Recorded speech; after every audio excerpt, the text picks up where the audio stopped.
Hey, it's Laverne Zabilski in my studio, my Louis Gart studio in Lexington, Kentucky, and I've been doing a lot of work, doing a lot of felting, as in using a felt loom to fuse old clothes together. I'll cut them up and make a new fabric.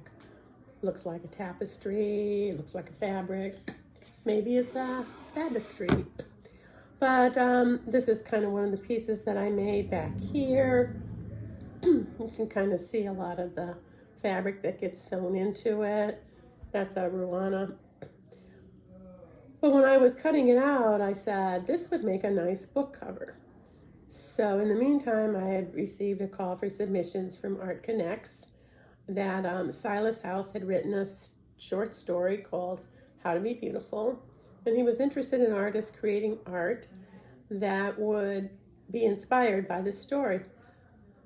So as I was thinking about that, I ended up writing my own little story in response to it, and then decided this was a good chance to put it in a book.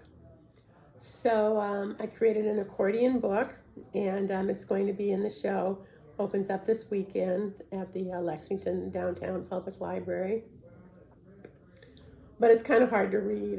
It's more meant as an art piece, not actually a book where you could turn the pages and read it. So I thought I would read it to you all right now. So I named my piece called The Night She Found Her Beat. 1980.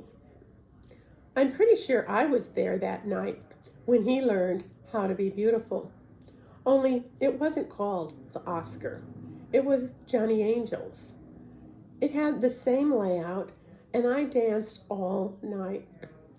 Instead of being a teenage boy with a fake ID expressing his sexuality, I was a woman who let her kids live with their dad in Texas, had 2 abortions, and could be anyone she wanted to be in her avant-garde hair salon, wearing a black polyester jumpsuit with a rhinestone zipper and handmade cowboy boots. When Bradley, who booked his haircut appointments under the name Adam Stills, came in, she asked him if his mother was a poet. He asked why. She said, "Because your name is so poetic." He answered no and asked her to cut his hair as though it looked like he had cut it. And she said, "Well then, why don't you?" Later, when he showed her the long black silk nightgown he had just bought, and even though she had no idea he intended to wear it, she said it was very nice. All her young gay clients loved the haircuts she gave them, and they loved her, especially when she got a Grace Jones cut. That night, they gathered around her as though she was their mother, come to see their beauty. She wore a black polished cotton trench coat, walked up to the bar, and the architect, whose hair she had trimmed earlier, took her collar and turned it up, giving her a dramatic style. He ordered a drink, and the bartender said, "Here, darling," as he handed it to her.